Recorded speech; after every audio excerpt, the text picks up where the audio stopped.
जय श्री राम।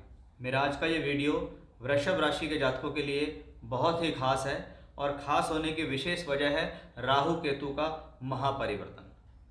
18 महीने के बाद राहु केतु राशि परिवर्तन कर रहे हैं। राहु केतु अभी तक आपकी राशि से द्वादश और छठे भाव इस अक्ष पर चल रहे थे, यानी 6 12 अक्ष पर चल रहे थे। अब ये राहु और केतु आपकी राशि से 5वें और 11वें अक्ष पर चलेंगे। 18 महीने तक राहु आपको क्या देने वाले हैं वो सब कुछ मैं इस वीडियो में विस्तार से चर्चा करूंगा। 30 अक्टूबर 2023 के दिन ये राशि परिवर्तन होगा जो कि अप्रैल 2025 तक चलेगा। हमारा ये जो वीडियो है ये चंद्र राशि पर आधारित है कि भाई आपकी राशि यदि वृषभ है, आपकी कुंडली में चंद्रमा 2 नंबर में बैठा है या आपका बोलता हुआ नाम वृषभ राशि के आधार पर है तो यह वीडियो आपके लिए है। खास तौर पर अगर आपकी कुंडली आपके पास है और उसमें आपको कहीं भी राहु या केतु से संबंधित दशा अंतर या प्रत्यंतर चल रही है या आने वाली है आने वाले 1.5 वर्ष में, तो यह गोचर आपके लिए और ज़्यादा लाभकारी हो सकता है या और ज़्यादा प्रभावशाली हो सकता है। तो आइए वीडियो की शुरुआत करते हैं कि अब 18 महीने आपके जीवन में राहु केतु के ट्रांजिट से क्या होने वाले हैं, उसको हम विस्तार से इस वीडियो के अंदर जानेंगे। देखिए, राहु अब मेष से निकलकर मीन में पहुंच जाएंगे, केतु तुला से निकलकर कन्या में पहुंच जाएंगे। यानी अब तक राहु चल रहा था आपकी राशि से 12वें घर के अंदर, वो एकादश में पहुंच जाएगा। केतु छठे में चल रहा था, वो पंचम में होगा, जो 5 11 अक्ष पर हो जाएगा। राहु और केतु इस दौरान रेवती, उत्तरा भाद्रपद और पूरा भाद्रपद इन 3 नक्षत्रों में गोचर करेंगे राहु। तो केतु चित्रा, हस्त और उत्तरा फाल्गुनी में नक्षत्र में गोचर करेंगे। उसका भी क्या फल होगा वो भी सब मैं उसमें आपको ऐड करके ही बताऊंगा, इसलिए वीडियो को बड़े ध्यान से सुने, क्योंकि वीडियो ज़्यादा विलंबकारी नहीं है लेकिन आपके लिए कुछ लाभकारी जरूर हो सकती है, इसमें कोई डाउट नहीं है। देखिए, कोई भी ग्रह जिस भाव में बैठता है वहां वो सबसे ज़्यादा एक्टिवेट होता है। कोई भी ग्रह वो, आप दृष्टियों का फल भी मानते हैं, हम भी उस पर आधारित हैं, हम भी उसको देखते हैं, लेकिन ग्रह सबसे ज़्यादा फलित वहां देता है जहां पर वो स्थित होता है। फॉर एग्जाम्पल, आप जहाँ बैठे हुए हो आप वहाँ ज़्यादा एक्टिव हो, आप अपने आसपास की चीज़ों को कवर कर सकते हो, लेकिन अगर आप 100 मीटर दूर देख सकते हो, लेकिन 100 मीटर देख सकते हो लेकिन एक्टिव नहीं हो सकते वहाँ तक। ऐसे ही ग्रहों की स्थितियाँ हैं। आपकी राशि से अभी तक देखा हमने कि छठे घर और 12वें अक्ष पर राहु केतु थे। छठा घर रोग ऋण रिपु है, 12वां घर खर्च है, नुकसान है, यात्राएं है, जेल है, अस्पताल है, आश्रम है। अवश्य ही 18 महीने के अंदर राहु केतु ने आपको यही फल दिए होंगे। किसी को हेल्थ इश्यूज दिए होंगे, किसी को कर्ज की परेशानी, किसी के कोर्ट कचहरी झगड़ा झंझट, कोई बीमारी से परेशान, कोई खर्च से परेशान, कोई फिजूल की स्थितियों से परेशान हुआ है। और जब तक राहु केतु एक्सेस में, जैसे ही बृहस्पति आए अप्रैल के महीने में, जो गुरु चांडाल दोष 12वें घर में बना है, तब से आपकी आर्थिक स्थितियां जरूर परेशानी हुई है, आर्थिक प्रॉब्लम्स आपको आई है, आर्थिक स्थितियां आपकी डामाडोल हुई है। तो ये पिछले 18 महीने में राहु केतु ने आपको दिया है और इसमें कोई डाउट नहीं है, प्रत्येक वृषभ राशि के जातकों के जीवन में ऐसा हुआ जरूर है। किसी को दशा बहुत अच्छी चल रही थी तो वो इन स्थितियों से पार पा गया, जिसको दशा भी खराब चल रही थी उसकी स्थितियां बहुत ज़्यादा नेगेटिव हुई हैं। अब सबसे अच्छी बात यह होगी कि जैसे ही राहु केतु का राशि परिवर्तन हो जाएगा, बृहस्पति अकेले 12वें घर में रह जाएंगे, गुरु चांडाल दोष खत्म हो जाएगा, धन के कारक के ऊपर से अशुभ प्रभाव खत्म हो जाएगा। यानी कहीं ना कहीं बृहस्पति पॉजिटिव, धन का कारक एक तरीके से पॉजिटिव। अब जैसा कि मैंने कहा कि कोई भी ग्रह का राशि परिवर्तन यदि है, वो वहां जिस भाव में लंबे समय तक रहता है उस भाव को एक्टिव करने की कोशिश करता है। अब केतु बैठा है पंचम भाव में, राहु बैठेगा एकादश भाव के अंदर। अब बनेगा 5 और 11 का एक्सेस, यानी जितने भी फल 18 महीने तक मिलेंगे वो 5वें और 11वें अक्ष के मिलेंगे। पंचम भाव क्या है? विद्या, बुद्धि, शिक्षा, बुद्धि से लिए गए निर्णय, प्रेम प्रसंग, आपकी संतान, संतान से संबंधित स्थितियां या संतान के साथ रिलेशनशिप्स, ये सब कुछ हमें पंचम भाव से मिलती है। जिसमें मैं मोस्ट इंपॉर्टेंट जो मानता हूं वो मानता हूं बुद्धि को, क्योंकि बुद्धि से ही जीवन में सारे काम चल रहे हैं, आपके डिसीजन से जीवन में सारे काम चल रहे हैं। कि चंद्रमा से पंचम भाव में केतु है, वो 5वें घर के फलों को अपने भीतर ग्रहण करेगा। चंद्रमा से एकादश भाव में राहु है, राहु 11वें घर में। 11वां घर क्या है? इच्छाओं का भाव। लाभ का भाव, प्राप्तियों का भाव, इनकम का भाव, तरक्की प्रमोशन का भाव, वहां पे गया हुआ कोई भी ग्रह खाली हाथ नहीं लौटता, क्योंकि वो वृद्धि का भाव है। 3, 6, 11 को त्रिषड आय कहा गया है। 3, 7, 11 को इच्छा पूर्ति का भाव कहा गया है। यानी यहां पर देखें और 3, 6, 10, 11 को देखें तो ये उपचय भाव है, लेकिन इसमें कॉमन क्या है? 11वां घर। तो 11वें घर के संबंधित कारकत्व और पंचम भाव से संबंधित कारकत्वों को राहु और केतु एक्सेस मिल गया। अब पंचम भाव में केतु है। केतु के लिए सदैव ये कहा गया है कि ये प्लेनेट डिसेप्टिव है, थोड़ा सा भ्रमित करने वाला प्लेनेट होता है। अगर ये आपकी बुद्धि में बैठा हुआ है, बुद्धि स्थान में बैठा हुआ है, 5वें घर का बुद्धि निर्णय का भाव है, तो केतु का काम कंफ्यूजन क्रिएट करने का बहुत ज्यादा होता है। यानी इस स्थितियों में एक बात अच्छी तरीके से आप समझ लीजिए कि आपकी राशि से पंचम में केतु, राशि यानी चंद्र, चंद्र यानी आपका मन मस्तिष्क, उससे पंचम यानी बुद्धि में बैठा हुआ केतु, इस दौरान कोई भी निर्णय जो आपको लेना है बहुत ही सोच समझ कर लें, बड़ी ही सरलता से वो निर्णय आपको लेना है। ये कन्फ्यूजन क्रिएट करने की कोशिश करेगा आपके निर्णयों में। आप कोई भी निर्णय लेने जाएंगे उसमें आपको कंफ्यूज कर सकता है, एजुकेशनली भी आपको कंफ्यूज कर सकता है, भ्रमित कर सकता है।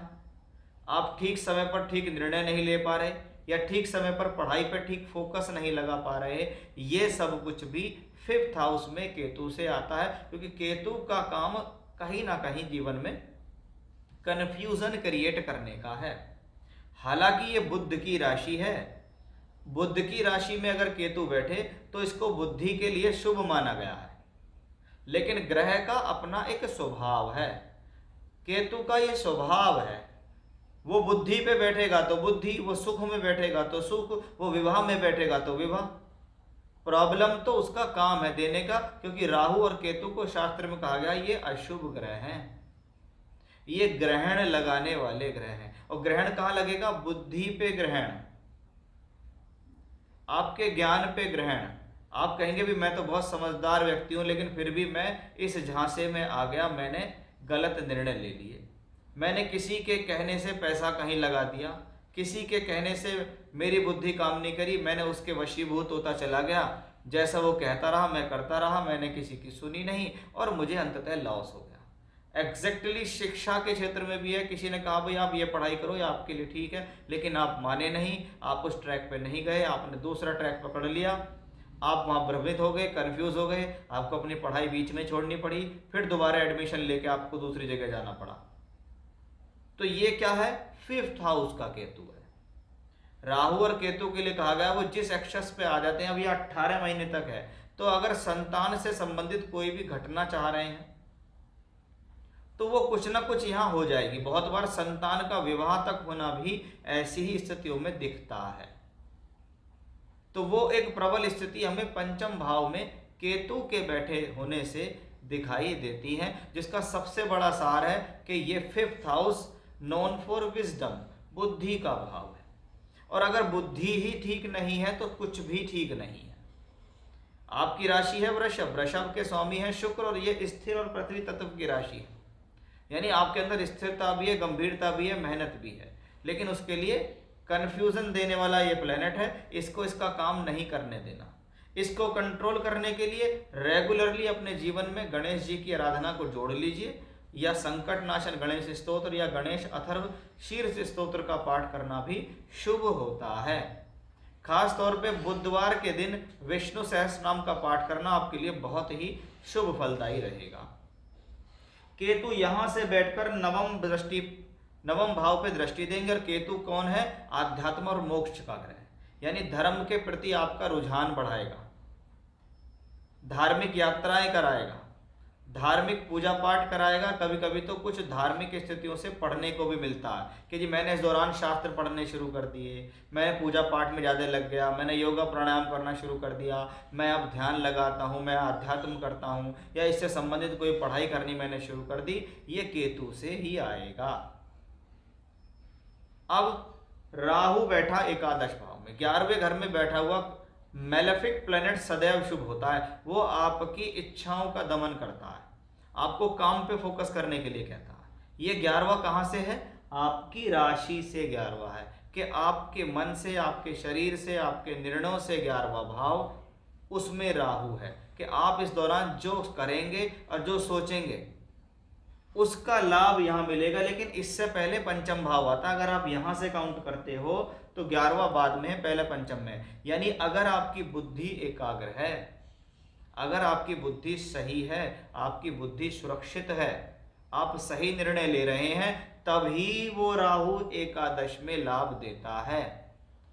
क्योंकि जब भी कोई व्यक्ति कुछ काम करने चलता है, पहले उसमें योजना बनाता है, बुद्धि लगाता है, पैसा लगाता है, फिर बैठ के इंतजार करता है कि भाई यहां तक तो मैंने कर्म कर लिया, अब लाभ मिलेगा या नहीं। तो इस लाभ को अगर प्राप्त करना है तो इस पंचम भाव को आपको अपने लिए मजबूत बनाना पड़ेगा। एकादश भाव में राहु है, फल देने वाला है, वो फल देने के लिए तैयार बैठा है कि मैं लाभ भी दूंगा, मैं तरक्की भी दूंगा, मैं प्रमोशन भी दूंगा, मैं पैसा भी दिलवाऊंगा, इच्छाओं की पूर्ति कराऊंगा, यात्राएं कराऊंगा, जीवन में सफल बनाऊंगा। ये सब कुछ राहु एकादश में देने के लिए तैयार है, फॉरेन ट्रैवलिंग भी कराने के लिए तैयार है। लेकिन ये सब चीज़ों की शुरुआत कहाँ से होगी? कोई व्यक्ति नौकरी के लिए विदेश जाता है, कोई व्यक्ति बिजनेस के लिए विदेश जाता है, लेकिन पहले तो वो अपना दिमाग ही लगाएंगे, तभी तो वहां जाएंगे। अब राहु यहां से बैठकर थर्ड हाउस पे देखता है। थर्ड हाउस ट्रैवलिंग्स का और ट्रांसफर्स का भाव है। यानी राहु इस चीज के लिए ठीक है कि आपकी ट्रैवलिंग करा देगा कार्य क्षेत्र के लिए, आपको ट्रांसफर चाहिए, आप प्रयास कीजिए, आपका ट्रांसफर हो जाएगा। लेकिन फिर भी मैं बार बार एक ही चीज पर फोकस लगाऊंगा कि भी राहु से कोई भी प्रॉब्लम है ही नहीं। राहु वहां आया है, वो देगा ही देगा, लेकिन कहाँ देगा, कितना देगा, ये सब आप पर निर्भर करता है, आपके 5th हाउस पे।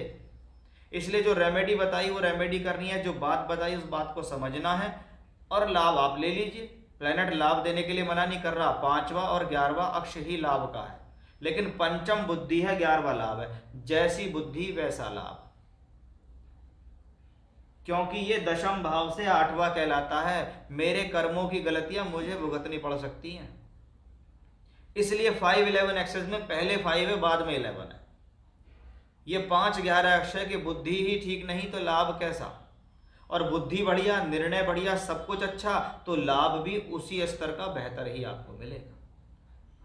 तो यहां पूरी तरीके से मैंने आपको ये समझा दिया कि भाई इस दौरान राहु केतु 18 महीने तक क्या कर सकते हैं आपके लिए, कितने पॉजिटिव हैं, किन बातों का ध्यान रखना है, क्या पूजा करनी है, वो सब कुछ मैंने इंक्लूड करके आपको इस वीडियो में समझाया है। अगर आप इस बात को समझते हैं तो ही आप राहु केतु के ट्रांजिट को समझते हैं, और आप इसको समझने को ही तैयार नहीं है तो आप कितने भी ज्योतिषियों के पास घूम लो, या 18 महीने घूम घूम के ही निकल जाएंगे, लेकिन प्राप्त कुछ नहीं हो। तो ये था मेरा आज का विषय कि वृषभ राशि के जातकों पर कैसा होगा प्रभाव राहु केतु अक्ष का। जय श्री राम।